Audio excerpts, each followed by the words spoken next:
mga bossing, good morning sa inyong lahat mga boss. Welcome sa ating vlog ngayong araw na to. Pupunta pala kami ngayon mga bossing sa ilog. Pero mga boss, bago ang lahat, ipapakita ko muna dito mga boss sa ating channel, sa YouTube channel natin mga boss, ang aming bahay na unti-unti naming binuo mga boss sa pagsisikap mga bossing. Ito yung galing sa ilog. Ito pala mga bossing, ang loob ng aming bahay. So dyan, may dyan kami tumatambay pag mainit ang panahon mga boss. Doon kami sa taas. Kasi may second floor ito. Pag malamig, nandyan lang kami sa loob. Yan, may kwarto-kwarto dyan na access papuntang taas mga bossing. Saka ito yung aso namin si Bahog. Yung pala mga bossing, yung sahig na yan, i-double flooring namin yan ng Pinolik board. So yan mga bossing, ito yung balkon. Bali yan yung hindi pa tapos nga mga boss.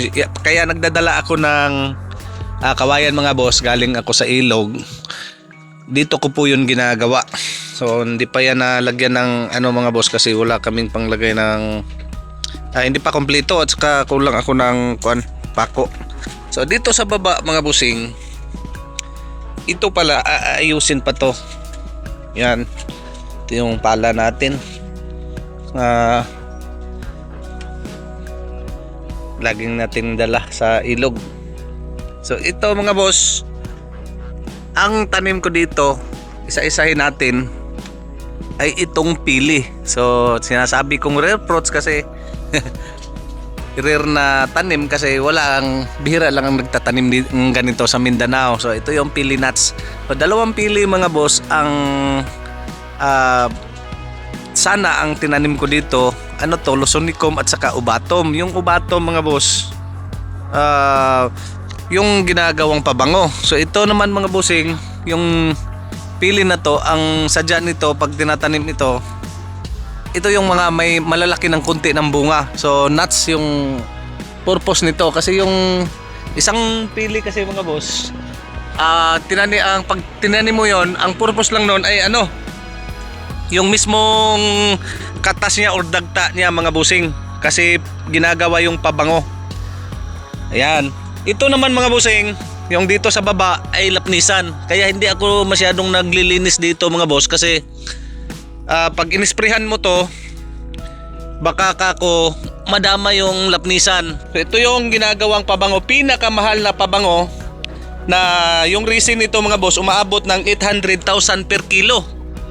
Ito mga bossing, pang seedling purpose lang sa atin dito. So yung lapnisan at saka ito pili mga boss, pili nuts. Yung isang klase nito mga boss ginagawang pabango, ito nuts, yung almond. So ito mga boss, may mga lapnisan din na ibang variety. Yan mga bossing, lapnisan din ito pero ibang variety ito mga boss. Ayan. So itong isa mga bossing, ito mga bossing ay simpidak.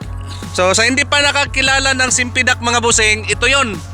Yung parang langka mga boss, kung mahilig kayong manood ng YouTube, yung sa ibang bansa mga boss na parang marang na biniak yung langka, na parang kinakain nila mga boss na langka na parang biniak lang, hindi ginagamitan ng itak. Ito yon mga bossing oh.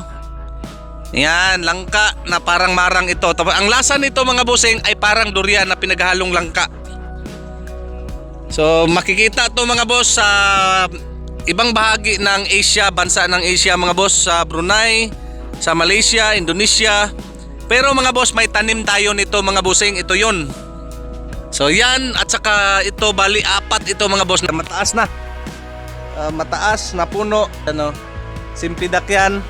Kaso mga bossing, pinungtol ko na ngayon dulo dyan kasi inuod yung dulo.